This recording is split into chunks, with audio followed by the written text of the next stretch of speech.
ಸರ್ವೇ ಭವಂತು ಸುಖಿನಃ. ಇಂದಿನ ಭಕ್ತಿ ಸಂದೇಶವನ್ನು ನೋಡೋಣ. ಕಾಂಕ್ಷಂತಃ ಕರ್ಮಣಾಂ ಸಿದ್ಧಿಂ ಯಜಂತೈಹ ದೇವತಾಃ ಕ್ಷಿಪ್ರಂ ಹಿ ಮಾನುಷೇ ಲೋಕೆ ಸಿದ್ಧಿರ್ಭವತಿ ಕರ್ಮಜ. ಕಾಂಕ್ಷಂತಃ ಕರ್ಮಣಾಂ ಸಿದ್ಧಿಂ. ನಾನು ಈ ಕೆಲಸವನ್ನು ಮಾಡಿದರೆ ನನಗೀಗ ಈ ಪ್ರತಿಫಲ ಬೇಕು, ಈ ಹೋಮ ನಾನೀಗ ಮಾಡಿಸ್ತಾ ಇದ್ದೀನಿ, ನಾಳೆ ನನಗೆ ಆ ಸೈಟು ಅಥವಾ ಆ ಒಂದು ಕಾಂಟ್ರಾಕ್ಟ್ ಅಪ್ರೂವ್ ಆಗಿಬಿಡ್ಬೇಕು, ನನಗೆ ಈಗ ಮನೆಗೆ ತಗೊಳ್ಳೋದಕ್ಕೆ ಹೆಂಗೋ ಒಂದು ದುಡ್ಡು ಪ್ರಾಪ್ತಿ ಆಗಬೇಕು, ಅದಕ್ಕೋಸ್ಕರ ಈ ಹೋಮ ಮಾಡಿಸ್ತೀನಿ, ನನ್ನ ಸಾಲ ಬಾಧೆಗಳೆಲ್ಲ ತೀರಿ ಹೋಗಬೇಕು, ಅದಕ್ಕೂ ಹೋಮ ಮಾಡಿಸ್ತಾ ಇದ್ದೀನಿ. ಹೀಗೆ ಮಾಡಿದರೆ ಏನದು? ಕರ್ಮಣಾಂ ಸಿದ್ಧಿಂ. ಕರ್ಮ ಸಿದ್ಧಿಯನ್ನು ಈಗಲೇ ನೋಡಬೇಕು ಅಂತ ಆಸೆಯಿಂದ ಕರ್ಮಗಳನ್ನು ಮಾಡ್ತಾರಲ್ಲ ಅದು. ಯಜಂತ ಇಹ ದೇವತಾಃ. ಇಹ ದೇವತೆಗಳನ್ನು, ಉಪದೇವತೆಗಳನ್ನು ಅನೇಕರು ಭಜಿಸ್ತಾರೆ, ಯಜ್ಞಯಾಗಾದಿಗಳನ್ನು ಅವರಿಗೋಸ್ಕರ ಮಾಡ್ತಾರೆ. ಕ್ಷಿಪ್ರಂ ಹಿ ಮಾನುಷೇ ಲೋಕೆ ಸಿದ್ಧಿರ್ಭವತಿ. ಇದನ್ನು ಈ ಉಪದೇವತೆಗಳನ್ನು ನಾವು ಯಾವಾಗ ಆರಾಧನೆ ಮಾಡಿ ಕೇಳ್ಕೊತೀವೋ ಅವರು ಇರೋದು ಅದಕ್ಕೋಸ್ಕರ. ತಕ್ಷಣ ಅವರು ಫಲವನ್ನು ಕೊಟ್ಟು ಬಿಡ್ತಾರೆ. ಆದರೆ ಮೋಕ್ಷ ಕೊಡೋದು ಅವರ ಕೈಯಲ್ಲಿ ಇಲ್ಲ. ಲೋನ್ ಕ್ಲಿಯರ್ ಮಾಡೋದು, ಆರೋಗ್ಯದಲ್ಲಿ ಸ್ವಲ್ಪ ಸುಧಾರಣೆ ತೋರಿಸೋದು, ಮದುವೆ ಮಾಡಿಸೋದು, ಈ ಫಲಗಳೆಲ್ಲ ಅವರು ಕೊಡಲಿಕ್ಕೆ ಸಾಧ್ಯ ಇದೆ.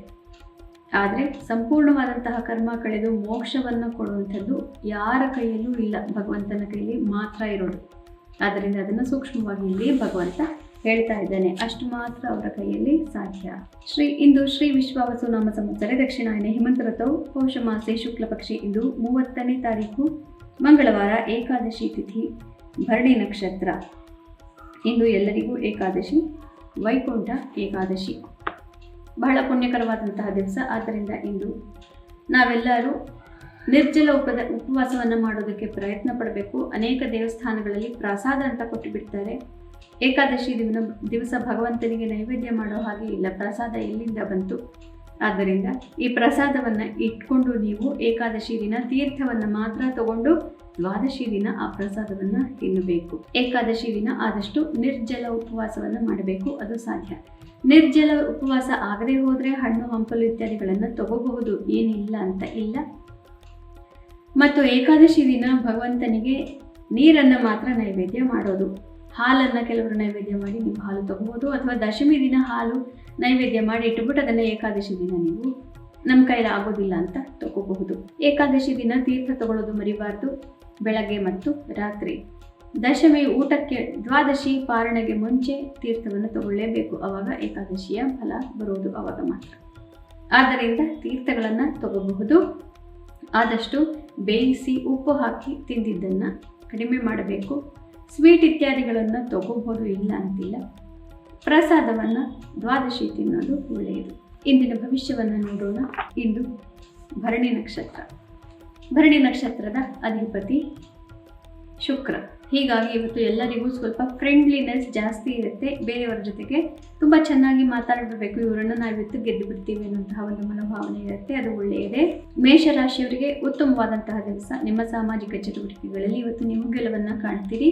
ಹಿಂದಿನ 2-3 ದಿನಗಳಲ್ಲಿ ಇದ್ದಂತಹ ಮನಸ್ಸಿನ ವ್ಯಾಕುಲತೆ ಇವತ್ತು ಮಾಯವಾಗುತ್ತೆ. ವೃಷಭ ರಾಶಿಯವರಿಗೆ ಸ್ವಲ್ಪ ಕ್ಲಿಷ್ಟಕರವಾದಂತಹ ದಿವಸ. ಮುಖ್ಯವಾದಂತಹ ಕೆಲವು ಮಿತ್ರತ್ವಗಳಲ್ಲಿ, ಕಾಂಟ್ರಾಕ್ಟ್ ಪಾರ್ಟ್ನರ್ಶಿಪ್ಗಳಲ್ಲಿ ಒಡಕು ಕಾಣಬಹುದು. ಆದ್ದರಿಂದ ನಿರ್ಧಾರಗಳು ಇವತ್ತು, ಮೀಟಿಂಗ್ಸ್ಗಳು ಇವತ್ತು ಬೇಡ. ಮಿಥುನ ರಾಶಿಯವರಿಗೆ ಒಳ್ಳೆಯ ದಿನ, ಮನಸ್ಸಿಗೆ ನೆಮ್ಮದಿ, ಇಷ್ಟಾರ್ಥ ಸಿದ್ಧಿ, ಮಿತ್ರರಿಂದ ಗುಂಪುಗಳಲ್ಲಿ ನೀವು ಯಶಸ್ಸನ್ನು ಕಾಣಬಹುದು. ಕರ್ಕ ರಾಶಿಯವರಿಗೆ ಕಾರ್ಯಕ್ಷೇತ್ರದಲ್ಲಿ ಜವಾಬ್ದಾರಿ ಜಾಸ್ತಿ, ಯಶಸ್ಸು ಕೂಡ ಹಾಗೆ ಜಾಸ್ತಿ. ಸಿಂಹ ರಾಶಿಯವರಿಗೆ ಭಾಗ್ಯೋದಯವಾಗುತ್ತೆ, ಆದರೂ ಕೂಡ ಹಿರಿಯರ ಆಶೀರ್ವಾದ, ಭಗವಂತನ ಆಶೀರ್ವಾದವಿಲ್ಲದೆ ಯಾವ ಭಾಗ್ಯವೂ ಫಲ ಕೊಡೋದಿಲ್ಲ. ಆದ್ದರಿಂದ ಇವತ್ತು ಬಹಳ ವಿನಯವಾಗಿ, ವಿನಮ್ರತೆಯಿಂದ ನಡ್ಕೋಬೇಕು. ಕನ್ಯಾ ರಾಶಿಯವರಿಗೆ ಕ್ಲಿಷ್ಟಕರವಾದಂತಹ ದಿವಸ. ಮುಖ್ಯವಾದಂತಹ ಇಮೇಲ್ಗಳಲ್ಲಿ, ಮೀಟಿಂಗ್ಗಳಲ್ಲಿ ಯಾವ ನಿರ್ಧಾರವೂ ಇವತ್ತು ಬೇಡ. ಪ್ರೀತಿ ಪಾತ್ರರಿಂದ ಇವತ್ತು ಸಹಕಾರ ಇಲ್ಲ, ಆದ್ದರಿಂದ ಸುಮ್ಮನಾಗ್ಬಿಡೋದು ವಾಸಿ. ತುಲಾ ರಾಶಿಯವರಿಗೆ ಉತ್ತಮವಾದಂತಹ ದಿವಸ. ಸಹಕಾರ ಪ್ರಾಪ್ತಿ, ದಾಂಪತ್ಯದಲ್ಲಿ ನೆಮ್ಮದಿ, ಯಶಸ್ಸು. ವೃಶ್ಚಿಕ ರಾಶಿಯವರಿಗೆ ಸಾಮಾಜಿಕ ಚಟುವಟಿಕೆಗಳಲ್ಲಿ ಯಶಸ್ಸು, ಆರೋಗ್ಯದಲ್ಲಿ ಸುಧಾರಣೆ ಕಾಣ್ತೀರಿ. ಯಾರ್ಯಾರು ಅಡ್ವೆಂಚರ್ ಸ್ಪೋರ್ಟ್ಸ್ ಇತ್ಯಾದಿಗಳಲ್ಲಿದ್ದೀರಿ ಎಲ್ಲರಿಗೂ ಕೂಡ ಇವತ್ತು ಉತ್ತಮವಾದಂತಹ ದಿವಸ. ಧನು ರಾಶಿಯವರಿಗೆ ಇನ್ವೆಸ್ಟ್ಮೆಂಟ್, ಬ್ಯಾಂಕಿಂಗ್ ಇತ್ಯಾದಿಗಳಲ್ಲಿ ಇರೋರಿಗೆ ಇವತ್ತು ತಲೆಬಿಸಿ ಜಾಸ್ತಿ ಇರುತ್ತೆ. ಯಾವ ಮುಖ್ಯವಾದಂತಹ ನಿರ್ಧಾರಗಳನ್ನು ಇವತ್ತು ಮಾಡಬೇಡಿ, ನಿಮ್ಮ ಪರವಾಗಿ ಇರೋದಿಲ್ಲ. ಇವತ್ತು ಜವಾಬ್ದಾರಿಗಳು ತುಂಬ ಜಾಸ್ತಿ. ಮಕರ ರಾಶಿಯವರಿಗೆ ಸಂಸಾರದ ಚಟುವಟಿಕೆಗಳಲ್ಲಿ, ಸಾಂಸಾರಿಕ ವಿಷಯಗಳಲ್ಲಿ ಸ್ವಲ್ಪ ಇವತ್ತು ಅಸ್ತವ್ಯಸ್ತತೆ ಕಾಣುತ್ತೆ.